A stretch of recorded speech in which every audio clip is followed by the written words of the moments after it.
नमस्कार दोस्तों, आज मैं आपके लिए लाई हूँ एक और अनोखी और अनसुनी कहानी शनिदेव जी की। जाने कि कैसे शनिदेव जी ने दिलाया अपनी माता छाया को न्याय अपने ही पिता सूर्यदेव से, और आखिर कैसे शनिदेव के कारण सूर्यदेव खो बैठे अपना ही तेज। इसके अलावा जानेंगे कि जिस माता के अधिकारों के लिए शनिदेव ने इतना कठिन श्रम किया, उन्होंने ही शनिदेव के क्रोध के कारण उन्हें अस्वीकार कर लिया। यह सभी प्रश्नों का उत्तर जानेंगे इस कहानी के द्वारा। तो चलिए जानते हैं।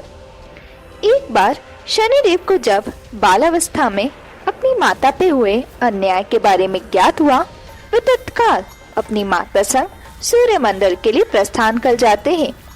यह वह दिन था जब सूर्यदेव ने अपने बेटे यम को उनकी जिम्मेदारी सौंपी थी। यह जिम्मेदारी थी कि अब से यम ही जीवों के कर्मों का लेखा जोखा रखेंगे।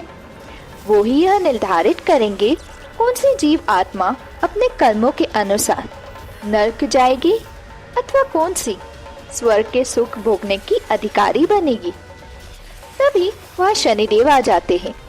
शनिदेव जी के आने से महल में बहुत सारे कौओं का भी आगमन हो जाता है, जिसे देखकर सूर्यदेव, देवी संज्ञा आदि सभी देवगण चकित रह जाते हैं। तब सूर्यदेव कहते हैं, कौन हो तुम और मेरी अनुमति के बिना तुम्हें भीतर किसने आने दिया। तब देवी छाया भी आ जाती है और शनिदेव कहते हैं, मैं छाया पुत्र शनि हूँ, अपनी माता का अधिकार और श्रेय उन्हें दिलाने आया हूँ। सूर्यदेव देवी छाया को देखकर कुछ समझ जाते हैं और कहते हैं, किस महत्व, श्रेय और अधिकार की बात कर रहे हो तुम। शनिदेव जी कहते हैं, बहुत सारे हैं पिताश्री। भ्राता यम को सुसंस्कार प्रदान कर यमराज पद तक पहुंचाने का श्रेय।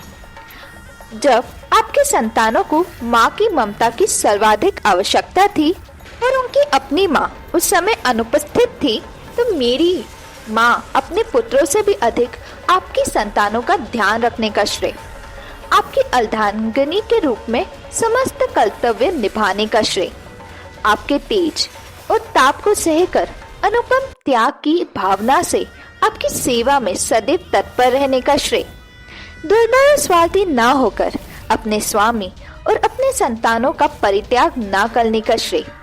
इसलिए वास्तव में जिसने अर्धांगिनी और माँ का कर्तव्य निभाया, उनका उचित स्थान और अधिकार दिलाने लाया हूँ। आपकी अर्धांगिनी के रूप में स्वीकार कराने लाया हूँ। तब सूर्यदेव कहते हैं, ओ, तो तुम्हारा अर्थ है मेरी अर्धांगिनी के रूप में मेरे साथ रहने का अधिकार। किंतु तुम भूल रहे हो बालक कि तुम्हारी माँ ने छल किया और छल का परिणाम पुरस्कार नहीं, दंड होता है। छल मेरी माँ ने नहीं किया था, उनसे वचन लिया गया था, उन्हें आदेश देकर विवश किया गया था। तब एकाएक देवी संज्ञा खड़ी हो जाती है और कहती है, विवश किया? क्या मेरी छाया पर मेरा इतना भी अधिकार नहीं कि मैं उसे आदेश दे सकूं? स्वामी का तेज सह पाना मेरे लिए असहनीय था, इसलिए जो दायित्व निभाने में मैं असमर्थ थी, वो मैंने अपनी छाया को सौंप दिया। क्या अनुचित किया मैंने? जिस प्रकार मेरे हाथ, पैर और शरीर के अन्य अंगों पर मेरा अधिकार है, उसी प्रकार मैंने अपनी छाया पर भी अपना अधिकार समझा। क्या अनुचित किया मैंने? तब शनिदेव क्रोधित होकर बोले, तो फिर किसका दोष है जो आज मेरी माँ अपने सर्वस्व से वंचित अश्रु बहाने पर विवश है ये भरी सभा में? बस अब और कुछ नहीं कहना और सुनना मुझे। मेरी माँ ने जो सुकर्म किए हैं आपके लिए और आपके संतानों के लिए, उन्हीं सुकर्मों के अनुसार मेरी माँ का आपके ग्रह में, आपके जीवन में वही अधिकार है जो माता संज्ञा का है आपकी अर्धांगिनी के रूप में, और आपके संतानों की माँ होने का अधिकार। बस यही अधिकार चाहिए मुझे। सूर्यदेव, ये कैसी अनुचित मांग रख रहे हो बालक? लगता ना समझ हो, किंतु मैं विवश हूँ। जब देवी छाया का मेरे हृदय में कोई स्थान ही नहीं है, तो अपने ग्रह और परिवार में कोई स्थान क्यों दूं? और जिस प्रकार तुम व्यवहार कर रहे हो, एक उद्दंड बालक के समान तो तुम्हें अपने पुत्र का अधिकार देने का तो कोई प्रश्न ही नहीं उठता। शनिदेव कहते हैं, मैं आपसे अपना अधिकार कहाँ मांग रहा हूँ? मैं आपसे अपनी माँ का अधिकार मांग रहा हूँ, जो आपको देना ही होगा, अन्यथा। सूर्यदेव कहते हैं, अन्यथा? अन्यथा क्या? क्या करोगे तुम? चलो मैं तुम्हें चुनौती देता हूँ, क्या कर सकते हो तुम? शनिदेव जी कहते हैं, ठीक है, तो अब आप मेरी शक्ति से परिचित होंगे। तब शनिदेव अत्यंत क्रोधित हो जाते हैं और अपनी शक्ति यानी दृष्टि का प्रयोग कर सूर्यदेव को धीरे धीरे जकड़ लेते हैं और उन्हें अंधकार से लुप्त करते जाते हैं। इस कारण पूर्ण जगत पर अनंत अंधकार और प्रचंड शीतलता का प्रभाव हो रहा था। इस संकट से बचने के लिए देवताओं ने अपने अस्त्र शस्त्र धारण कर बालक शनि पर आक्रमण करने का निर्णय लिया, किंतु शनि तनिक भयभीत नहीं हुए और न ही उन्होंने सूर्यदेव पर अपने प्रभाव को रोका। और एक समय ऐसा भी आया जब सूर्यदेव अपना तेज पूरी तरह खो बैठे। तब देवी संज्ञा देवी छाया से विनती करने उनके पास जाती है और कहती है, देवी छाया, आप अपने नेत्रों के समक्ष ये अनुचित होते हुए कैसे देख सकती है? रोकिए अपने पुत्र को, आदेश दीजिए कि स्वामी को मुक्त करे इस प्रभाव से। ऐसे शांत मत रहिए देवी छाया, आप मेरी प्रति छाया है और ये स्वामी मेरे ही स्वामी नहीं है, आपके भी स्वामी है। देवी संज्ञा के ये शब्द सुन शनिदेव अत्यंत क्रोध से कहते हैं, अद्भुत! विपदा आई तो एक क्षण में मेरी माता का स्मरण हो आया। विपदा आई तो अपने यह भी स्वीकार कर लिया कि सूर्यदेव मेरे पिता है और मेरे माता के स्वामी है। तो फिर इतने समय तक माँ के इस अधिकार को क्यों निकालती आई आप? अब मैं पीछे हटने वाला नहीं हूँ और सूर्यदेव को उनके कृत्य का परिणाम भुगतना ही होगा। परंतु देवी छाया को यह सब देखा नहीं जा रहा था।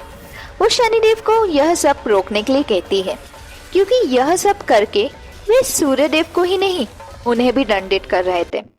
ये सब सुनकर शनिदेव अपने प्रभाव को रोक देते हैं, परंतु सूर्यदेव का तेज वापस नहीं लौटा, क्योंकि ये करने में तो स्वयं शनिदेव भी असमर्थ थे। तब सभी लोग अत्यंत परेशान हो जाते हैं और शनिदेव की निंदा करने लगते हैं, क्योंकि समस्त सृष्टि सूर्यदेव के प्रकाश से वंचित होकर विनाश के निकट पहुंच जाएगी। तब इस संकट से बचने हेतु सभी देवगण देवी संज्ञा और देवी छाया और सूर्यदेव महादेव की आराधना करने लगते हैं। तभी वहाँ शिव जी प्रकट हो जाते हैं और अपनी शक्ति से सूर्यदेव को अपना तेज वापस लौटा देते हैं। सूर्यदेव भगवान शिव को धन्यवाद कहते हैं और सभी देवगण महादेव की जय जयकार करने लगते हैं। शनिदेव भगवान शिव के इस चमत्कार को देखकर उनसे प्रभावित हो जाते हैं और अश्रु बहाने लगते हैं। तब शिव जी कहते हैं, मुझे ज्ञात है तुम्हारे कारण जो महान संकट उत्पन्न हुआ है उसका पश्चाताप है तुम्हें, किंतु पुत्र तुमने इतना क्रोध क्यों किया और क्या चाहते हो तुम?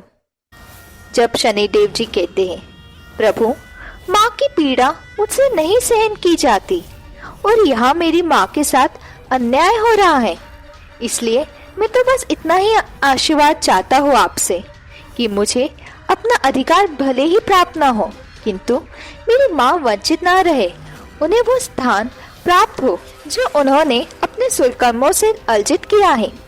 तब महादेव सूर्यदेव से कहते हैं, सूर्यदेव, ऐसे प्रतापी मात्र भक्त पुत्र को और ऐसी महान माता को जिसने ऐसे तेजस्वी पुत्र को जन्म दिया हो, उनको और उनके अधिकारों को देने से नकार रहे आप।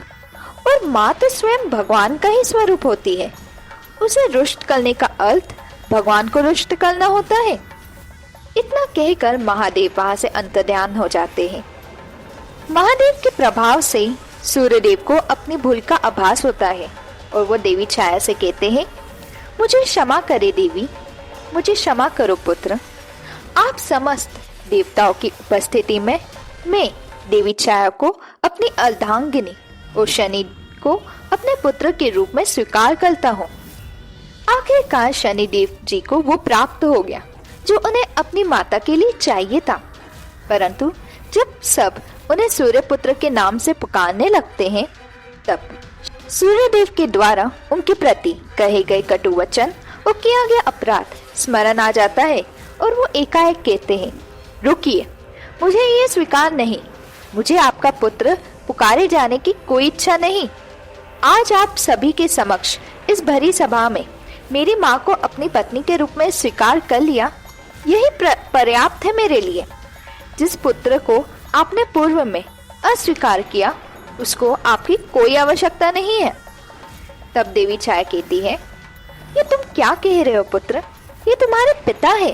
तब शनिदेव जी कहते हैं, तो इन्हें पिता का दायित्व तब भी नहीं भूलना चाहिए था जब मैं आपके गर्भ में था। देवी छाया कहती है, पुत्र, जो भूल अतीत में हो चुकी है उसे भूल जाओ, क्षमा करो अपने पिता को। शनिदेव जी कहते हैं, नहीं नहीं माँ, मेरे लिए यह भूलना असंभव है और वैसे भी मुझे नहीं चाहिए इनकी दया। आप प्रसन्न हैं, इतना मेरे लिए पर्याप्त है।